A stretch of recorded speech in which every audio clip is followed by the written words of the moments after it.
Oh, again?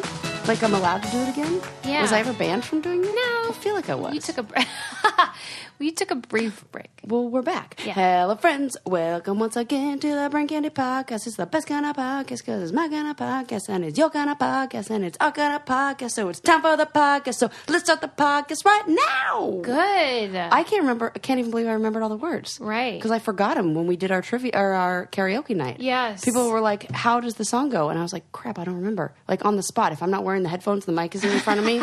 It's like all of a sudden I forget. Right.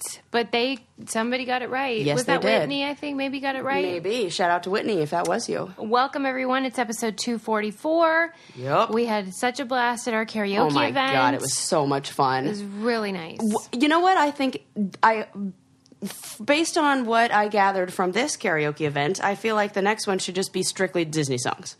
Oh. Because that was my favorite part. I didn't know how much I loved singing Disney songs. What did you sing? I didn't know it. I didn't see we that sang we started with A Whole New World with Little Mermaid. And, you know what? We just did two Little Mermaid songs. And then I sang with Sammy. What did we sing? With Sammy. What's the one? Under the Sea. That's it. Classic. Oh, that's a good choice. Yeah, and then I just liked that I got to Under the Sea. Yeah. And you get to do it like that. I must have been mingling at that time. You definitely were. I was distracted. Yeah. Because that was nice about it, that there was time for singing and time for talking. My other favorite were the people who came to play darts and who were very serious about their dart game. They weren't brainiacs. They were not brainiacs. And they just happened to be at the wrong place at the wrong time. Yeah, the kind of people who bring their own set of darts in a case that they open up. And you can imagine how frustrated they were with our, shenanigans. This is going to sound stupid, but I never thought anyone had their own set of darts that they traveled with. I put it in the same category as those who own a bowling ball. Yeah, that I knew about, though. Okay. But I've never seen someone... darts out in the wild. Yeah. Unless it belonged to the bar. Yeah. You know what? I've never seen that either. Did they have like a kit? Yeah. It was like, it almost looked like an insulin kit, like with the zippered pouch where you like open it up and it's flapped and kind of like a soft but hard case. I think everybody knows what I'm talking about. Yes. It's like... Well, I bet they won't be listening to our show. Probably not. So we had a great time, though. Thank you to all who came out, and I really do hope that we can have other meetups in different areas of the country. Yes. Out and about. Okay, so we have lots to discuss. You said you went down a weird rabbit hole. Oh, is that what it is, or wormhole? What is it? Rabbit hole. Okay. Yeah. I mean, I guess you can use either, really. Wormholes, I guess, says that you're going to go somewhere. I don't know, whatever. Time traveling. Who cares? Whatever. Anyway, what happened? So my husband was like, I don't know how. He follows a lot of tattoo websites. Yeah. And Instagram tattoo things. So sometimes on the Discovery section, he gets some weird body modification pictures. Yeah. So he clicked on one, and all I hear from the couch is, oh my God. Okay. And I'm like, okay, what is happening? And apparently, there's a whole world that I didn't know about of men who are cisgendered men who are into castration. And they call it nullification of the genitals. And this one individual, I read a Gawker article where they interviewed this guy, and he had the whole thing removed. Whole thing? Yep. Can you be more specific? The penis. He had his penis removed. Yes. It is called penectomy. Yes. Stop it. I'm not He kidding. had a penectomy. Yes. And his desire was born out of... He did not... Well, this is what they say, is they don't identify with those body parts. Okay. And I wanted to see what you thought about that. What is your thought? Well, it reminds me of people who say that they're disabled. Right. What's the it called? amputees. Transabled. Transabled, right. And they get in wheelchairs even though they can walk and stuff. Yeah. However, this is far more severe. Yes. version because they're actually removing. Yeah. Wait, there were amputees. Yeah, as you said, some people like wanted to have a doctor remove their leg because they didn't want it anymore. Okay, so these are people that want that, but with their wiener. And apparently, there's a very a larger community than you would think of this. And even oh my god, I'm ready. Trigger warning. Oh my god! There was a section when they interviewed him. They said, some people have a fascination with eating this. Have you ever partaken in that? Oh, wow. And the guy said, yes. Eating the testicles. Why? I don't Sarah. know. And he said there's in this community, there are people who are the ones who will do these free medical procedures, but their only thing is they have to keep the... And then they talked about how some of them keep them in jars. One man even put it in plastic and it has it as an ornament. I'm not kidding. What kind of plastic? Encased in some sort, maybe resin, maybe something like that, so he could preserve it. I was thinking plastic wrap. I was I don't think that's going to keep. Yeah, that's not going to keep. So had it preserved in resin or something. Yes. And uses it as a holiday ornament? They weren't specific about how. Just an ornamental testicle. My mind goes to more Halloween. But what do you think of it? I can't. It makes me upset. Here was the argument. So there was a doctor named Dr. Curtis Crane who apparently is the expert. No joke said this in the article that he's a penis expert, which I was like, okay. Same. Right. So he has been doing he started with transgender surgeries, and he's apparently been doing, not a lot of these surgeries, but some of these surgeries, and says his argument is that we masculinize females without making them go through a hormone change process. There are women who come in and say, I really don't want my boobs, and they give them top surgery, and they don't have any of the same hormonal requirements where you have to be living with male hormones for a while. But if you're a man and you come in and you say, I don't want my testicles anymore, they don't have that same feminization of the man without the introduction of hormones. Wow. And that was the only thing that was okay, well, that's interesting. We don't allow the feminization of a male, but we allow the masculinization. Well, my argument was, and the interesting thing is that the people who have had this surgery that he's done, they have to follow the same requirements. I can't remember what the name of it is, but it's named after another doctor, but it's requirements for gender. What do they call it? Not reassignment surgery, gender alignment surgery. What's that? People who are trans who will go through the procedure to have their penises removed. Why don't we call it reassignment? Because that would say that you're reassigning a gender through that, but it's really assigning the gender. So that we've changed the terminology. Yeah, to be now it's gender alignment. It's a gender alignment. So you're aligning your physical gender with what your mind says. So they've changed that name, but they're still following these same requirements, which says that you have to have 2 letters from psychiatrists before you go through this process. Yeah. And I'm thinking, what the heck kind of... Because I can trace back in this interview with this guy, he said that this all stemmed from an interaction he had in the gym, in the locker room when he was in junior high, where the older boys... He had bigger testicles, and the older boys grabbed him and said, how come you have man testicles but a boy body? And it was really shaming for him. And so you can trace back an actual moment that started, and I'm going, what kind of psychiatrist wouldn't say that that's the reason? Well, maybe the psychiatrist did, but then this guy said this is the cure, and I'm not going to... It's so bizarre to me. Well, in that case, did he have just the balls removed? Nope. He's the one who got everything. And so now he pees into a bag. He uses the restroom. He sits down when he pees. Or he uses a funnel. He talked about that. They created a pee hole? Yes, they rerouted the urethra. I read all about... I am well-versed in what this man has been through now. Right? Oh, my God. I know. God. So I was like, well, I got to talk about this, but, I mean... I have a lot of questions. Yeah. But I got to talk about how much I love Betabrand pants. And there's which really he would look great in now. Right.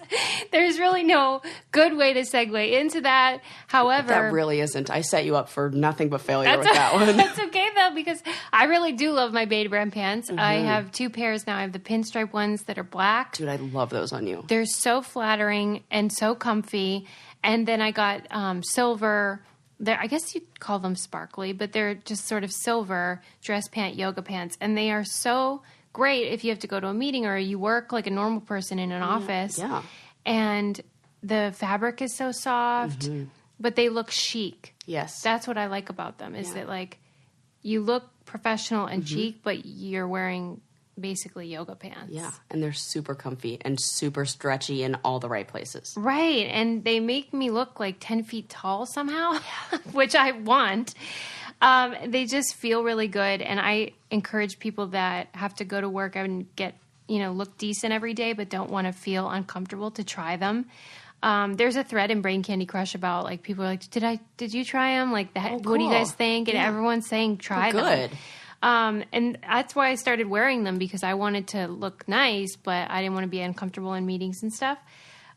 So visit Betabrand.com and use our code BrainCandy to get 20% off yours. Millions of women agree they're the most comfortable pants you'll ever wear to work. That's Betabrand.com, Betabrand.com. Use our code BrainCandy and get 20% off your dress pant yoga pants, which are gorgeous. If we haven't already sold you by the name.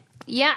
Dress pant, yoga pant. I post pictures. Everyone sees how cute they are on Instagram. But anyway, so the thing about this story that you're telling me is that, and maybe this sounds unfair, but to me it's like, did you see any that were people of color?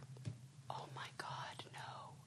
Because it feels like... Okay, what is that about? I feel like it's when you have no problems. Dude, Susie, how did you point out this extra... How did that... It just seems like that to me, that people in a situation where they have a lot of stress and stuff and oppression aren't in a position to be thinking like, I could really get rid of my wiener right now. God, this is so bizarre. And so that's what it feels like to me. But people that are going through it would probably say, that's ridiculous. I mean, I am not ready to go down the path of looking up this online to really take a poll of the crowd. Right, like what are the demos? Right, I mean, trend? Because but apparently there's a whole community about. Do the people that you read about acknowledge that this is could be classified as maybe like a mentally ill situation, or do they just say this guy does? Okay. In this article, he says that it would take a psychiatrist, because the person asking questions said something along the lines of like, how people think about how it came to be. And he said you would have to talk to a psychiatrist about that because it's different for everybody. So kind of addresses that there could be... to me, it almost fits in line with body dysmorphia. Yeah, that's exactly right. You would still... I think there are situations where people feel like, I think something needs to be gone or changed. Yeah. They get fixated on that being it. Then it's gone, but that feeling doesn't go away. Well, so then it's like, maybe I'll just take off more parts. The people that did it cure the problem? Well, did they this feel guy great? says it did for him. He feels great now. He feels great. Wow, that and is he strange. He says that he has intimate relationships with men that are so into it. They make a vagina for that person, or what? No, he has face-to-face anal sex with, because he's gay. I'm so he's gay. Okay. And most of the men are gay. Interesting. Yes. Okay, I didn't put that together. Then they have face to face because none of the parts get in the way, and he can still ejaculate. What? It's just a pool that is on. Yes, it just doesn't come out. He said it doesn't come out like a rail gun, like shooting out. It's just kind of a slow drip. Get out of town. I knew you'd be into this. That is beyond right. Well, and he says that there's a straight male that he has sex with who is. What do you mean by that? That the man says that he's straight, but he enjoys having sex because, like, it's less, like... It's exhausting. Yeah, it really is. So, he can, like, wrap his head around it a little bit. Really, I think this man is just struggling with his own sexuality. On a journey. Right, he's on his own journey. Oh, my God. So, Sarah, you're blowing my mind. Oof. There was a whole bunch of stuff where every sentence I read, I was just like... Okay, so most of the time this is in the gay community. Yes. All right. there's something to that then. Yeah. All right, because then they do have problems. It's not just, when you said cisgendered, I just figured straight also. Right, but cisgendered is really just referring to just being in line with the gender that you were born with. Right. I just not to be confused with. So I specified because I didn't want people to be confused with these are trans men who, are. What do you mean by that? Trans women, I should say, people who are looking to have their penis cut off because they're not. Is what you're saying? They are not that. They're not that. Correct. Okay, got it. Okay, so there's that little nugget for you. Similarly, I was introduced to a subculture that I had not been familiarized with previously. Okay, I can't wait. My friend Chris texted me and was like, "You have to watch a documentary called Tickled. Have you heard of it?" Are these the people who have tickle fetishes? Well, no. Oh. These are people who participate in competitive endurance tickling. Oh, my God. Like, you have to try as long as you can to not laugh? No, you can laugh, but you have to tolerate it for as long as possible. Oh, that's like my worst nightmare. And they're tied down and stuff. Oh, this is a fetish. Okay.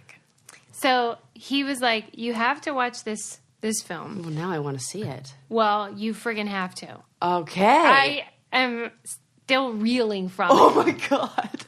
This is my new favorite episode. There's this guy that's a journalist who does kind of like human interest stories, but they're often like with curiosities in New Zealand. And he came across one of these videos of these guys doing competitive endurance tickling, and they're in like Adidas, tracksuits, shorts, and T-shirts. Oh, got it. Almost like a challenge. Yeah. And they're solid colors, and they look like they're really on a team or something. And so he's like, well, this is my next story. I want to do a story on this. And then from that point of the movie, which is like 5 minutes in, throughout, it gets weirder and weirder and weirder and weirder. Oh, my God. Where can I find this documentary? I rented it on YouTube for $3. Oh, okay. It's worth my $3? Yeah. Yeah, I can't wait. I think it's also available maybe on Showtime or something. But anyway, and I don't want to spoil it because you guys need to watch it. But in the end, like, he asked for an interview with these people, and he got an email back saying, like, we've Googled you, and you're a homosexual, and this is not... Wait a second. The ticklers said that the news... Yeah, they were like, you're gay, and this is a heterosexual competitive sport, and we don't want to be associated with you. And then it got worse, and they started calling him the F word. And it got real weird. Is a little bit of projection, if I've ever heard of any. I mean, for goodness sakes. Right, but that's the tip of the iceberg, because from that point on, it's like, if you guys could see my expression, I'm just like dumbfounded. You find out who's actually behind these videos,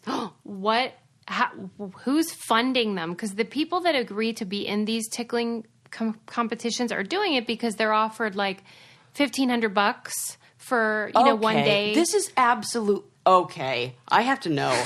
Please tell us right now who's behind it. Okay, well, there's this guy. It's got to be a gay male. There's this guy. And they're oh my God. And he's in, this is insane to me. I'm just like. I love that you haven't even seen it and you're like this. But there's this guy who is like, obsessed with tickling and is also very wealthy. Yep. You know what this is reminding me of is that movie Foxcatcher with the wrestlers. Oh, right. And that we talked about. What the actual F? But the real thing is, like, let's say you're a real rich, closeted gay guy, and you're into the tickling thing, then you can get these videos made, no problem. Right. But there's also a sadistic thing where once these guys feel like they've done enough videos and they don't really want to do it anymore, then the guy that's in charge of it gets angry and puts them all on the internet and ruins their life, because who wants their family to see that they're participating in these weird tickle videos? Is this? And that's why he's like blackmailing them. Yeah. He wants this doesn't even sound legal in a way. It's not. He went to jail. Oh, okay, good. I'm glad the law is on the same side as me. Yeah. Oh my God, this is so weird. And Sis. So I finished the movie, and I'm just blown away. And the last scene of the movie is really what sealed the deal, because that's the moment you realize what's behind all this, why this guy is doing it, why he's like ruining people's lives, and you can see what happened. It's kind of like the Jinx, where you're like, oh, like I see how you got to where you were, like how remember on the Jinx, his mom died or something. Killed herself, and he watched it through the window. It's like that, where like you can see I'm getting the chills. human. Yeah. So I'm finished with the movie, and I'm about to text my friend to be like, oh my God, what have you made me watch? Yeah. And then I was like, I should see like what happened, because I realized it was made like 2 years ago. And what happened after the film is even crazier. And the guy showed up at one of the premieres, and the Tickle funder? The Tickle mogul. The Tickle mogul. And basically took these guys to task and called them liars and all this stuff. Oh my. It's crazy. This is fantastic. You have to watch it. This has all of my favorite things a documentary film would have. Right. It's man, oh man. And it's really stuck with me. Jeez, that's bizarre. You know what? This is going to be a very themed episode then. I know, because as soon as I saw it, I'm like, this is Lifestyles of the Weird and Wacky, for sure. Because I got another one. Well, what's also going to help things stick with me, though, is getting my memories digitized. Yeah. And you know what? If you've got some family footage of anybody being tickled... we can digitize it. Yes, we can. Well, we can't, but Legacybox can. If you have those... reels or VHS tapes or whatever, collecting dust because you never can watch them. You don't have the equipment to watch your memories anymore, or you have all these pictures that, only you have hard copies of. They can take them and digitize them, put them on a thumb drive for you, and that way you guys can have them and enjoy them and watch these movies, especially like your wedding video, for Pete's sake. And it's just a great way to keep things that are special to you without them taking up half your house. And there's never a better time to digitally preserve your old home movies, film reels, photos. Visit Legacybox.com today to get started. Plus, for a limited time, they're offering our listeners a huge exclusive discount. Go to Legacybox.com/braincandy to get 40% off your first order. With this exclusive deal, Legacybox starts at just $45 or save up to $200 on the largest Legacybox kit. Go to Legacybox.com/braincandy and save 40% today. Start with just a few tapes or digitize your entire collection. Visit Legacybox.com/braincandy, enter our code BRAINCANDY, and save 40% on your Legacybox today. Get started preserving your past. You have to watch the film. I'm going to. This is going to go... Because then we got to talk about it. I mean, I got to know. Yeah, and I know our listeners will be into it because, like you said, it's a lot of different things that are interesting to us as a group of people. Wow.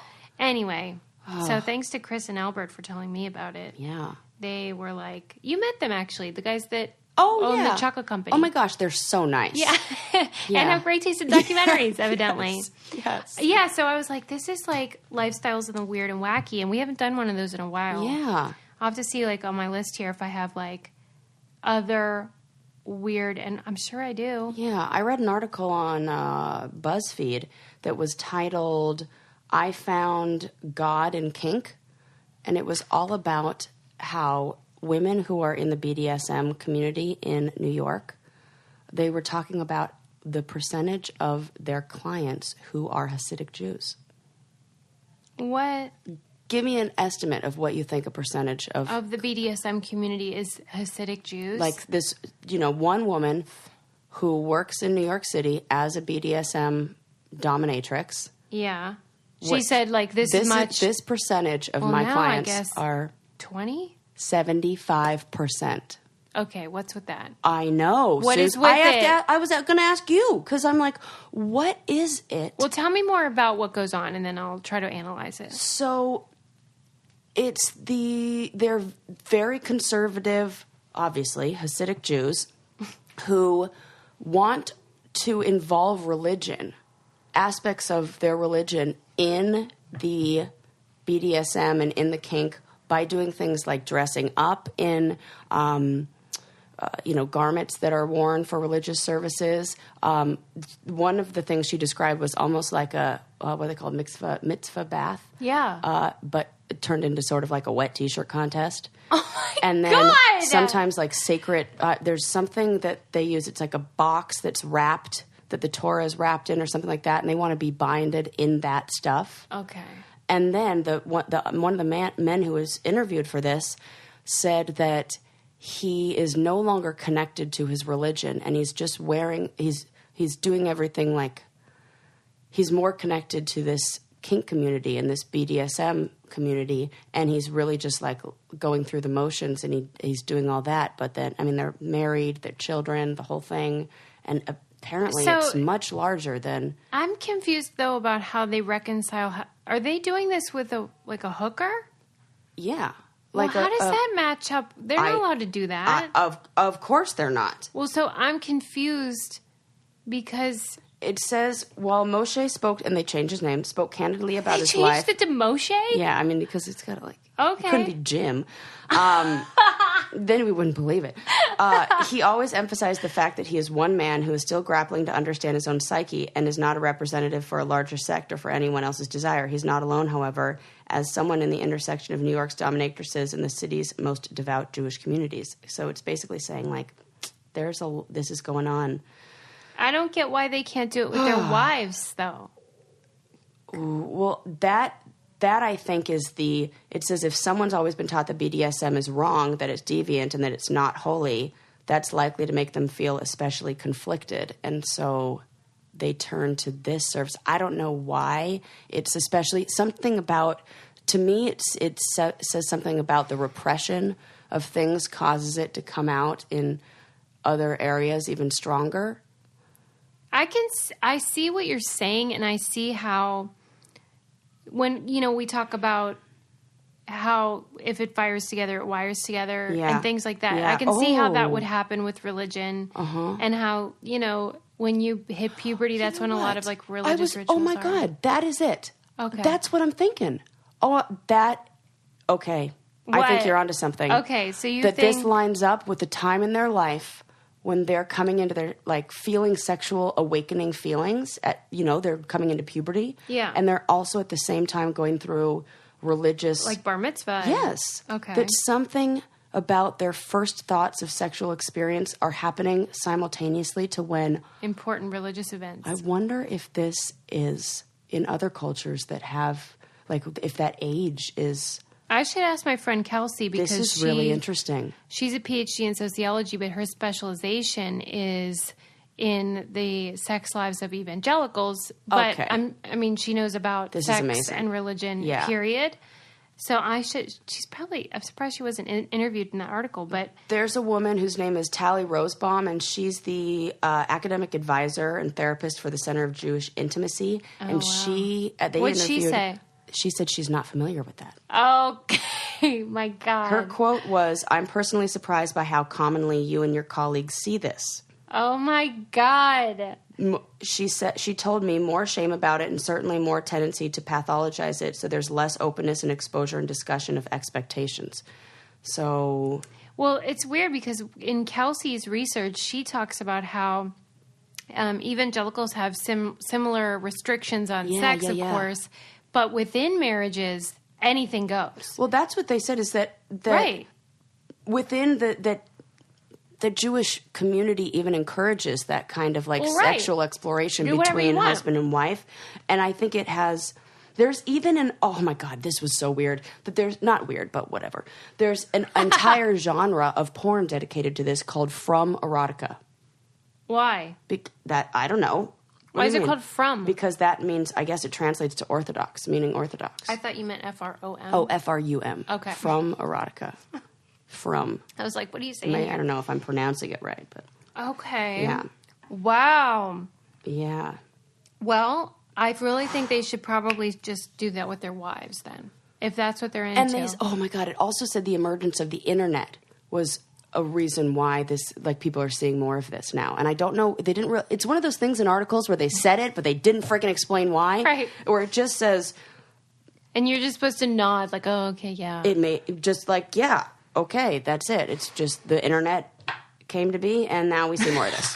Okay, but I'm going to need a little more detail I can see why there'd be more viewing of the videos because they can access them easily. But or maybe they're not able to act like they're not supposed. I don't know. It's just. This is all very surprising. And she said she found most of her clients through the back pages in Craigslist, but then there was that law that was passed that said you can't have back pages of Craigslist anymore. And she said it's so popular that she's certain that if she were to just go out on the streets of Brooklyn dressed in leather and handing out flyers, she would get enough clients. No. Yeah. Okay. So what? All right. Well, that is news to me. Yeah. So I just thought I'd drop that one on you too. Oh my God. There's a lot of Hasidic Jews in the BDSM community. I'm gonna like it's a problem when it's something that I do for my work, because then I'm like stuck in this thing. We need to move on. But, I mean, that is bonky. Uh-huh. All right. Well, I'll have to look into it. Yeah. Good night, Irene. Good night. Okay. There was this guy. This is a quick tale. Mm-hmm. He was out at a bar, and he left his phone on the table for just a second, and then came back, and the phone was still there, I guess. And then he went home and got a message from a woman who was like, you have to pay me X amount of money, or I'm going to tell your wife you're cheating on her. And he wasn't cheating on her, so he was like, what the heck? And so she's like, I had your phone, and I'll send her the pictures that I took. Or something. Like she took the phone, took pictures, I guess, and then held it ransom for. Yeah. Ooh. Weird, right? Okay. Maybe she texted herself from that phone or something. Yes, probably did. And so he had to set up like a whole extortion thing with the police to catch her. And she admitted that she did it.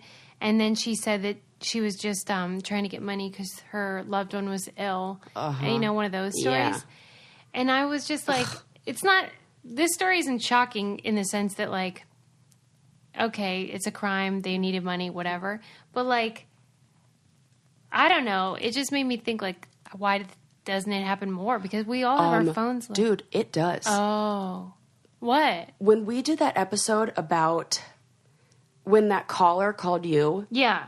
My friend Sarah texted me and she's like, oh my God, I have to tell you the story that really happened to a friend of mine. Yeah. Like a dad from Dana Point who has a daughter who's like our age. Somebody called him, said that he had that the daughter was being held for ransom. No way. And not only that, this guy emptied out every one of his bank accounts, put money, these people had him driving all over the city, putting money in different, like for real, emptied out. And like they're finally...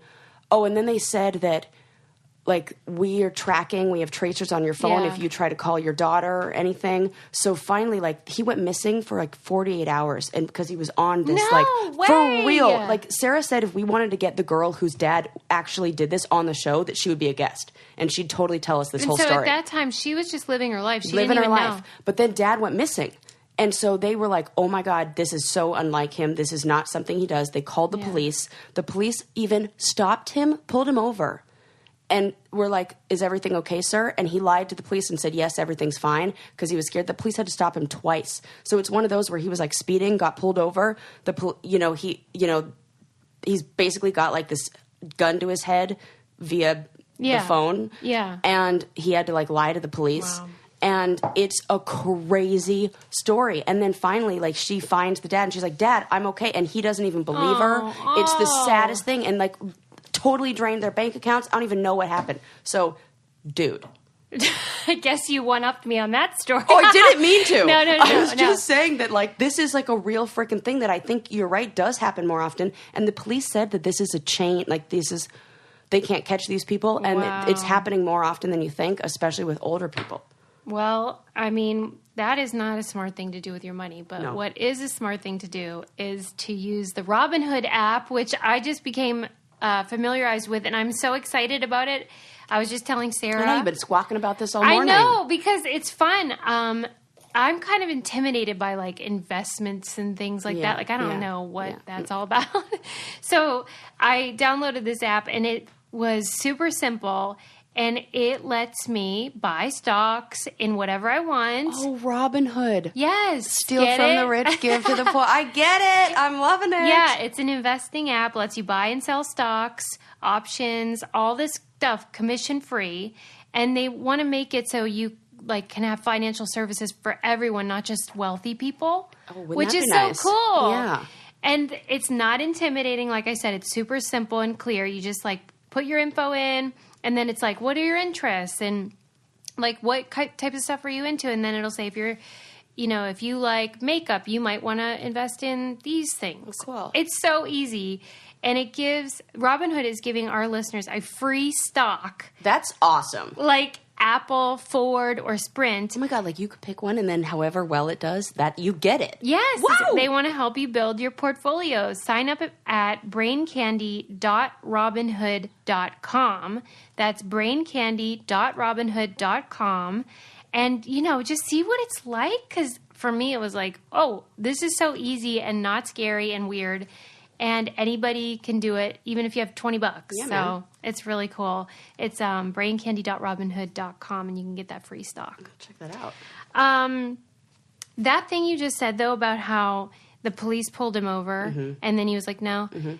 Like, there's a crime that was committed in New England where these people were burglarized by these guys, and there were 2 young daughters and 2 parents in the house. And they sent the mom out to go to the bank to get money. And, like, I think... Okay, so she had to get all this money out. And then there's, like, footage of it, the surveillance. And everybody now... Because now everybody died but the dad. They killed everybody. Even after she got the money out. And so when you watch the footage, all you can think of is why doesn't she, like... do something. Say something. Because I'm sure if you just looked the right way, the teller would be like, okay. 100%. Dude. It's scary. Yeah. And did you ever see that movie Panic Room with Jodie Foster? Yeah, that's a good movie. And the cop comes to the house. Yes, that's what I'm thinking of. It happens all the time. And they're like, is there a problem? Because remember he goes, if there's a problem, just blink one time. And you're staring as the viewer like, just blink. And she didn't blink. What would you do? Fucking blink. Me? Shit. Sorry, Linda. Right? Dude, It's horrifying. Okay. You would think that everyone would do it. Yeah, but then I'm like wondering what, because of this fear of authority figures, but then it's like, who am I going to see as the authority figure? Like, what in that I moment? know. Will I see the Who do man you with the trust? gun as the authority figure who I have to follow the rules of? Or am I going to see the police as the authority figure in that situation who are here to help me? Like, weird. God, I hope I never have to do that. Right. It's a rare occurrence, thankfully. But let's be prepped. Right, but you think, like, I would do this, but then sure. maybe not. I don't know. Yeah. Changing the subject, but back onto weird and wacky. Yep. Did you see the new trend in swimwear? This is not an ad. Okay. No. Duct tape. Like just duct tape? Just duct tape in it. That seems like one of 2 things. Horrible removal or very cheap waxing services. Right. This could go either way. Yeah. Right. These as long as women, you don't mind losing your first layer of skin as well as all the hair. right? Because they What the walk hell are the they thinking? runway. They're walking the runway wearing these duct tape bathing suits, and I'm using that term very loosely. Is the other side sticky? Or What is do it you just mean? made out of duct tape?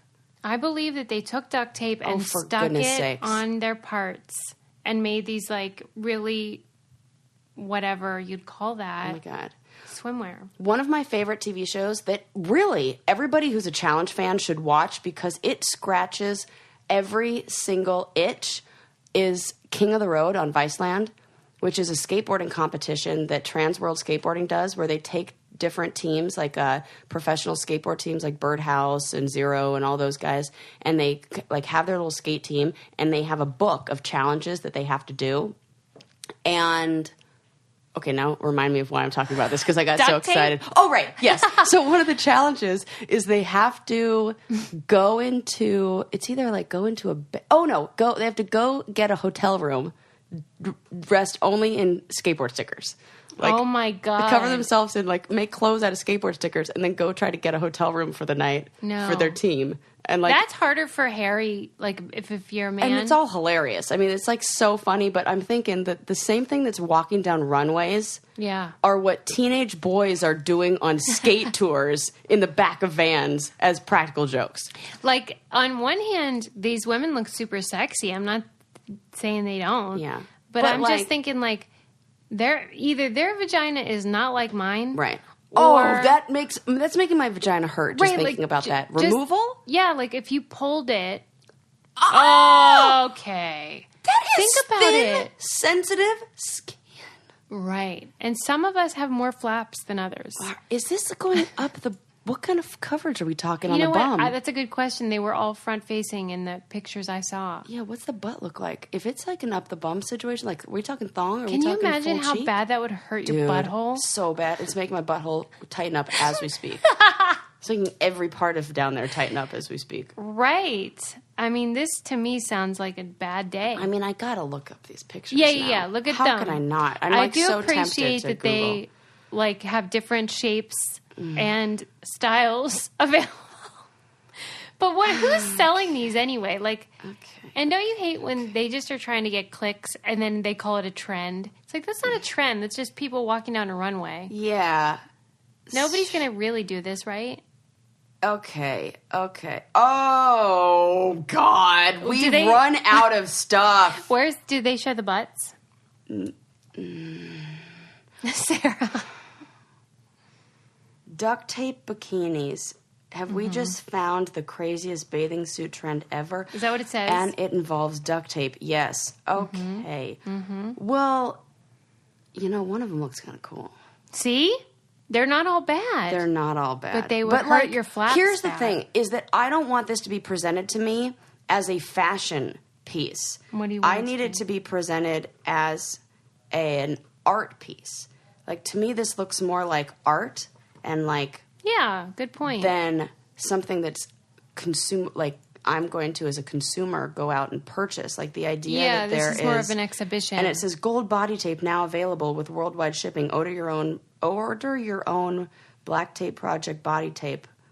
Well, blah, maybe blah, blah. the body tape doesn't hurt as bad as duct tape. Look how cool that looks. That is beautiful. I know. Maybe body tape is designed to be removed easily. Yeah. Like if you put it underwater or something. Okay, Wait, but it was that on wouldn't Miami Swim Lake, stick-on bathing suits. Okay, yeah, I can't get down with that. And also, like, the idea...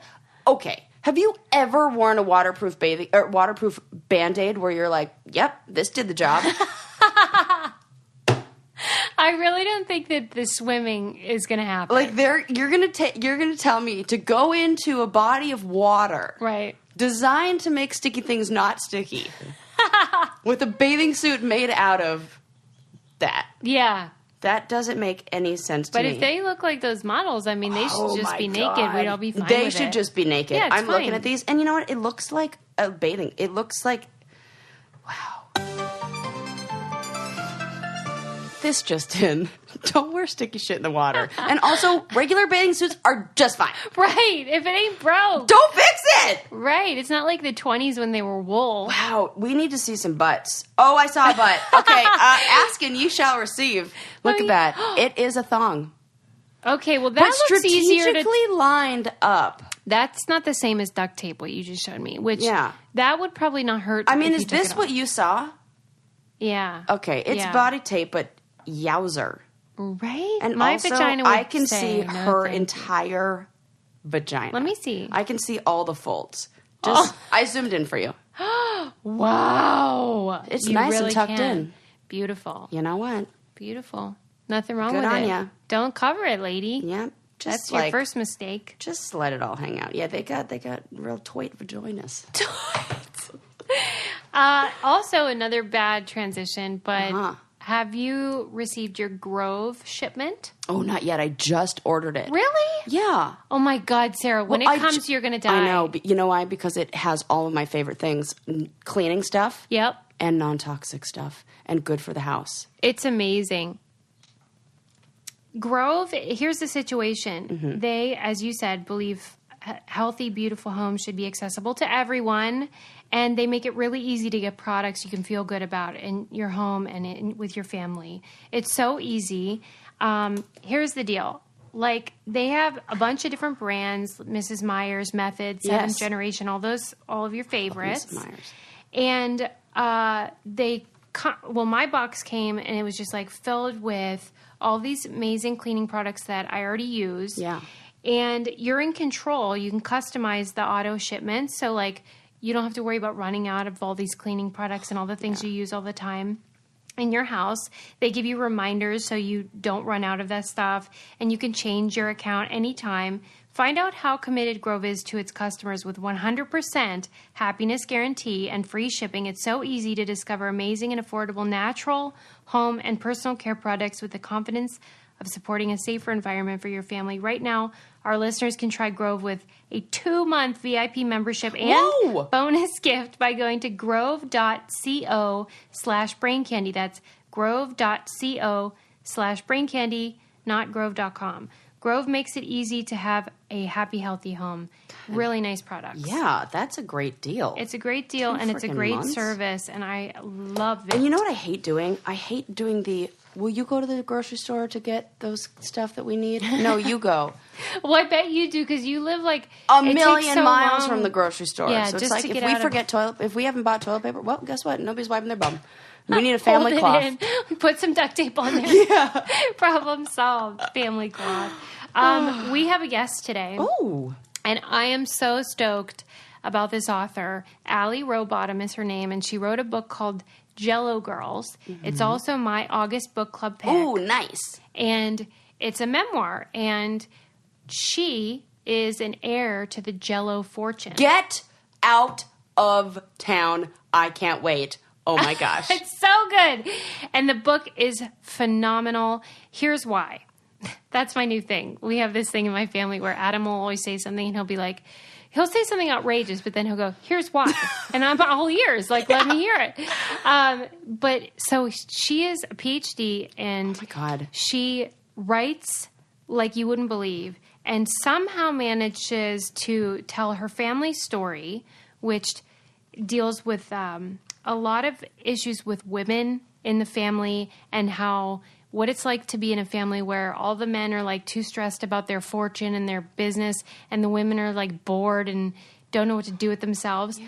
But then she also unpacks the way that Jell-O advertised to women, body image, this is everything you love. Everything I love.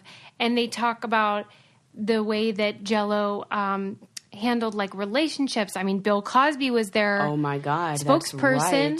And then how it affected her individually, but also like where it fits into the culture. Dude. It's amazing. This is super cool. So cool. And so this interview that you're about to hear is really just me being like, I love you, you're awesome. But it's because her book is tremendous and you should read it. This is great. I can't wait. Welcome to the show, Allie Rowbottom, author of Jell-O Girls. Please read it, whether you're in our book club or not. It is such a great book and a really compelling read. I am dying to know what she has in the trunk of her car. You will find out. Welcome to the show, Allie Rowbottom.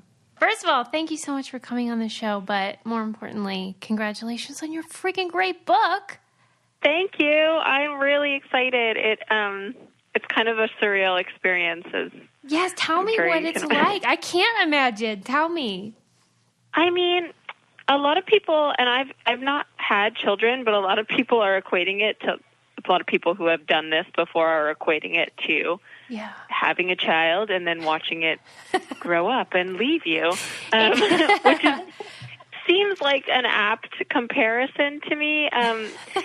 It's like I spent so long in the world of this book, and now I've sort of taken a step back, and I'm watching other people experience it, which is like both rewarding and sort of bittersweet. Like it's no longer mine anymore. It belongs to the world, and that feels both sad and freeing. Yes. Yeah, even I noticed on the back of the book, it called the book, I'm looking for it now. Oh, yeah, Jell-O Girls is the liberation of that story. And I thought, oh, that's a good way to put it. It's being freed out into the world. Yeah, it does feel that way. And, like, I think for me as a writer, it was the first story that I really, like, had to write. I had to write it to get it out of the way so that I could tell other stories. So for me, it does feel like a liberation. I'm like, oh, I can do other things now. Well, and if we are comparing it to a child, at least your child is a successful one. Like, this isn't even a dud. Like, you created this masterpiece. This is what we hope for our children. So Thank you so much. I'm watching as all these reviews come in, and I'm thinking, what must it feel like to get such a positive response when it's about something so personal? It feels so good. It feels like the stakes are extra high. Like, one thing that I've noticed, and I think that this is, like, honestly something for me to work on and be really mindful about as this process of pre-publication and then, like, the book actually moving out into the world unfolds, is that it's really easy to get sort of caught up in the blur of it all and the sort of, like, internet, like, likey stuff and what list you get on and what list you don't. And it's it's like anything. It gets really burdensome on the psyche. And I also think that, I mean, like, for example, honestly, so much of the hubbub so far takes place online, which feels like this alternate world. And then I'll step outside and into the real world, and it's so refreshing. Really, like, one of the happiest moments I've had in the past couple of weeks is just going into my neighborhood bookstore and looking around at all the books that are on the table and thinking, like, wow, my book's going to be on that table, I hope. It felt so real in that moment and so rewarding.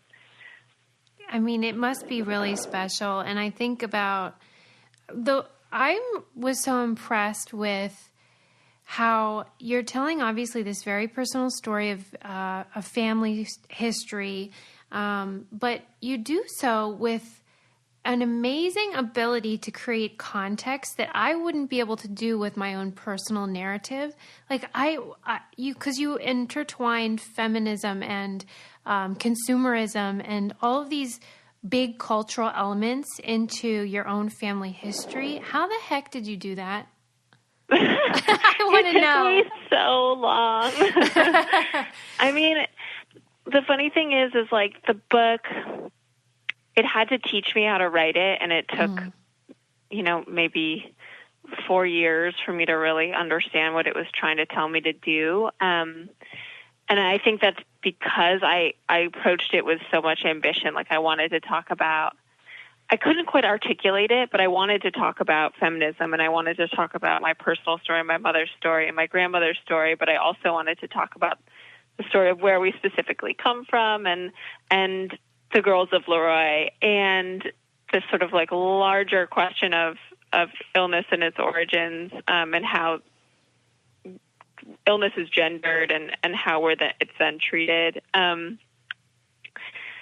So at first I just started by writing my mom's story and then mine, and struggled to sort of dreamily interweave a lot of that material about feminism and Jell-O and the girls, and then got stuck and sort of sat around with it for quite a while until I eventually decided that I needed to impose upon it a more traditional structure in order to just get all the information in there in a clear and cogent way. And that was a real good learning experience for me, because I think prior to that I had really tended towards more of a sort of, for lack of a better word, experimental structure with my writing.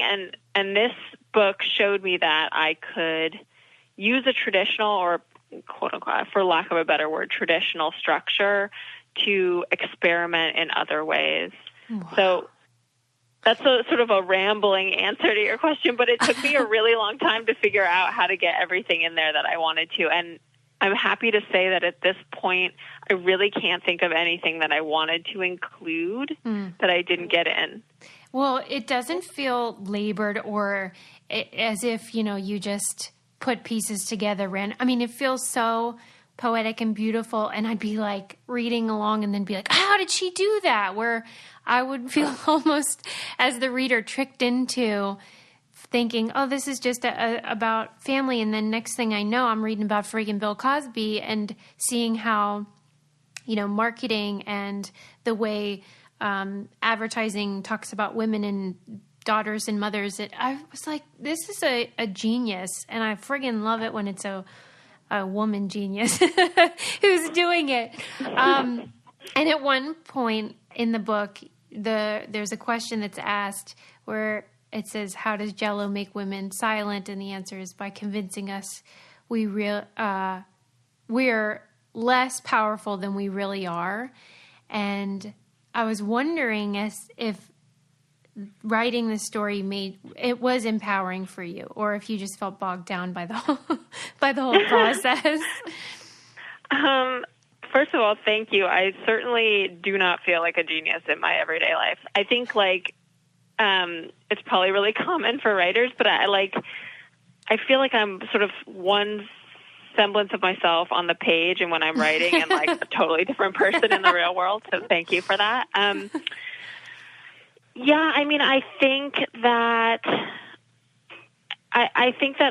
that convincing of women that we're less powerful than we are is so endemic to the culture in general. It of course, it's part and parcel of Jell-O's legacy, but it's capitalism, really.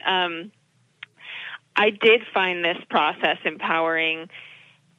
At times, it was so emotionally draining, which I'm sure, readers can imagine, and a lot of memoirists say. It's just to go back into the past and like dig it up. It's easy to forget that you live in a present that doesn't sort of have ties, or has ties to that, but is not that reality anymore. Yeah. But I will say that as a writer, finishing and having the book sell was so empowering. And then secondarily, it was so rewarding, given that this was my mom's dream, really, was to have her story out there. It would be interesting if she were alive. What do you think and I had written this book. I think she would be really happy, and I think she would just have like the tiniest little tinge of like, oh, but I tried so hard to write that book. Well, it was a team effort, though. Yes, absolutely. I mean, I feel like the reader can see that the way that she is present in your writing and the research that she did, I'm sure was so helpful to you, because she seemed like she was on a mission. Yes. Yeah, I mean, I could not have written, I just wouldn't have access to so much of her childhood and young adulthood without her having left me her memoir. And then also just the hours of conversation about feminism and the girls. I mean, I could trace it further back. She really started my career as a feminist very early in my life. Oh, I really love that. That's so exciting, though, that you can then use what she taught you in a way that will now have an impact on so many people, because the book is exceptional. I'm sure you're sick of maybe it doesn't even absorb into you, but I can't say enough. This isn't even an interview. This is just me telling you you're awesome, but I don't care. Thank you so much. Okay, I will ask some questions. Hold on. Okay, so has there been a conversation with the corporation, the Jell-O, whoever people? Did they say anything about this, or are they silent? No, I mean, no. I would expect them to stay fairly silent. It's funny because, when after the publisher bought the book, there's a legal read that gets done. So I talked with a lawyer about, potentially problematic, sentences even. And she was just like, yeah, I highly doubt that Jell-O is going to say anything about this, but there's really nothing that they could quibble with in the text. But it's so interesting. It seems to me from everything that I've read and researched that the company now which is owned by Kraft, it's really private. For example, they have a plant in Dover, Delaware, where they do most of their processing, and it's like top secret, like journalists can't get in. Yeah, and I think they say it's because their like manufacturing process is proprietary. Come on. I don't know. It's like, I think it's because it's kind of grotesque. I mean, they're like in their boiling skins. So, I don't know. We'll see. We'll see what they say, if anything. Yeah, maybe nothing. And then you have, your family you spoke about, and there are people that are still alive that you wrote about. Were you feeling nervous about that, or did they have any comments? Yes, nervous, but not about. I've had a couple interesting experiences, and one person that I'm a little bit nervous about. So most of the people who are still alive who are in the book, like secondary characters, not to call them characters, but like sure. Judy, who is my mom's best friend, is just so excited, and she's read it.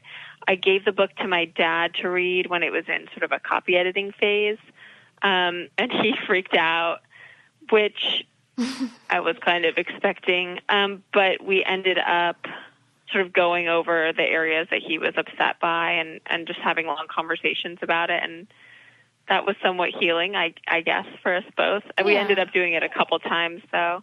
And then my mom's brother, who I changed his name in the book, but they had a really difficult relationship, and I'm a little bit worried about that. I just think it's always hard when his version of what happened would read really differently. Sure. And I think he hasn't written it, but if he did, it would just be a completely different story.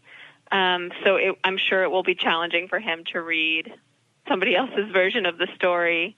But I guess I would encourage, any families that are in this situation, like, to write multiple memoirs then. Yeah, well, I always think about it, of course, each reader does through their own lens, and my co-host and I were both on reality TV, and I always think about how I happen to be a character on the show that was, very pure, and I always think about the people that are on TV that do naughty things, and imagine, like, what their folks might say. And maybe it's better that you had the opportunity beforehand to be like, here's kind of the gist of what I'm going to say, and get feedback and maybe unpack it a bit, and it could even help your relationship. Yeah, totally. I mean, I think I actually wound up writing an essay about my dad's relationship, or my dad's reaction to the book. But it was really interesting because I remember, like, decades ago, almost now, when I first started to go into therapy, my mom saying, when one person in a family gets help and decides to change, then the entire family has to change, or it's an opportunity for the entire family to change. And she and I did a lot of work on our relationship at that time, but my dad and I never did. And I sort of thought of, it turned out that him reading my book and understanding how my life had sort of been, was an opportunity for him to do some soul searching and healing himself. Like, he got into therapy. So that was kind of cool. Yeah. That's big time. Anytime like a parent does that, I always think that's such a huge success. Yeah. Whenever you've spoken to people about the book in these interviews, do people focus on the things you expect them to, or is it different than you thought? Well, you're only my second interview, which is a great honor. I'm just starting to, like, talk more, I guess, publicly about the book. Yeah. I think I've been surprised and pleasantly so by how much people sort of focus on the like craft questions, questions for me as a writer, which is really nice because one of my like fears, and probably just a little bit irrational, which I think happens with any big situation like this, but like one of my big fears was that the publisher would sort of sell it like Jell-O heir tells all, which is definitely not how I've thought about myself. both as just a person and a writer. But I've been surprised by how much that hasn't happened, I guess, and how much people are just actually interested in how I wrote the book, which is nice because I did a lot of studying about how to be a writer. Yeah. So it's nice to answer those questions. Yeah, doctor. I mean, please. You did your homework. But I think that's a testament, though, to the way that you wrote about things that many of us deal with, like body image and relationships and things like that aren't specific to being an heir or being a part of a famous family. And so that way we all could read and be like, I get this. And then you on top of that had this bizarre family history related to a huge business that we all consumed. And that's a weird thing, man. Yeah. You know, it's interesting too how many people have like funny and bizarre family lore and history. Maybe not as crazy as Jell-O, but I keep hearing people's amazing ancestral, backgrounds. And I'm sure they're telling you, like, without you even asking now. Yeah. That and, like, favorite childhood Jell-O recipes, which I love to hear. Oh, my God. That's great. Yeah. It's quite funny and unique. Well, I think, like, with the body image stuff, and just sort of the experience of being an embodied person in the world, it's like incredible how many things we feel such personal and deep shame about that are, other people are walking around feeling too. Yes. And I always find that, reading work that addresses that is so relieving. Because, even as I write about this stuff, like, I still struggle. We all, many of us do. So. Well, and like when you would describe specific Jell-O advertisements and commercials that I remembered from my own life, and I had never thought about them. I had never thought about the way that they maybe promoted a certain low-calorie lifestyle or, whatever. And I thought it would probably shock all of us to think about all the messages we receive without realizing it and the way that they affect our own behavior in subtle ways that we never think about. And I thought you did such a great job of bringing attention to that. But how weird it must have been given that this was your family's company, essentially. Like when you think about the purchase of that company and how that's what we all dream about. That's what Shark Tank's all about, and these shows where it's like the ultimate dream. And then when you wrote about how your family, some of the members saw it as a curse, when you would think about the curse, did you think it was a real thing or just an idea? I thought it was an idea. Yeah. I think even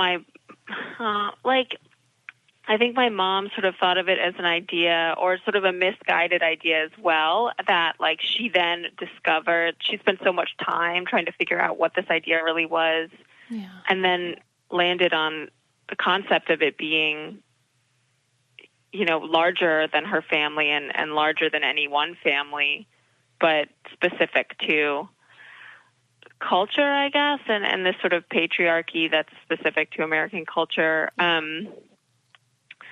I didn't buy it. I always thought it seemed, a couple people have asked me what I would make of the criticism of sort of first world problems, the idea of great wealth as a curse. And I've just said like, I never really bought that great wealth was a curse. I think it's patriarchy in my book that's the curse. Well, and if anything can put a magnifying glass on that, it's extreme wealth, because then you're not worried about how you're going to pay the bills. You can see all the other systemic problems that surround us. So that was fascinating. And there's a million other components in the book that I would love to explore, and I'm going to with our listeners because we're going to have this as our book club pick. So I can't wait to talk to them about it. Yay. Yeah, but I have one question I ask everybody at the end, which is, what do you keep in the trunk of your car if you have a car? Oh my gosh. I have a car and it's a mess. So right now I'm sort of in the process of moving or have moved, but there's a lot of stuff still sort of stored in my car. And in the trunk of my car, there is a series of old outfits that I wore to show my horse when I was a child. So I have a pair of tall boots. I have a silk top hat, a hunt cap, and this is the weirdest trunk ever. Yeah, Are you kidding? a bunch of other like horse-related items. Yeah. Wait a minute.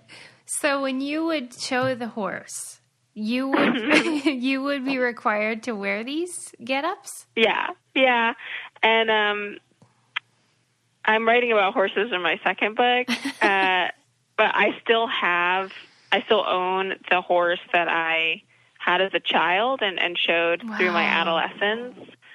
Yeah, and he's geriatric, so he's kind of like my like old parent. So I just moved him to California, where my husband and I just moved, and there's nowhere to store like a lot of my old junk, and I haven't really gotten rid of it because it's sentimental, but also I want to pass it on to someone who really needs it and not just dump it at Goodwill because I don't see what's going to happen with it there. So I'm just hanging on to it. It's in the trunk. It'll find a home along the way. Yeah. I just hope so. Incidentally, though, did you say a top hat? Yeah. At night, when you show like in a championship class at night, you wear a top hat. What? In the specific. Yeah. It's not like a super tall top hat. It's a short one. Oh, wow. Okay. It's very silly. Does it have a strap? So it doesn't fall off? It's just like, no, it doesn't. I mean, sometimes it does, but it's rare. What you do is you take like Aquanet and you spray it around the inside of the hat and then stick it on your head and it sticks to your head. I am learning so much from you again, all over again. I am a forever fan and I really am inspired by what a badass you are. So thank you for a beautiful book and for opening up your life to everybody. Thank you so much for reading and for featuring it and for talking to me. And thanks for coming on the Brain Candy Podcast. Yeah, you're so welcome.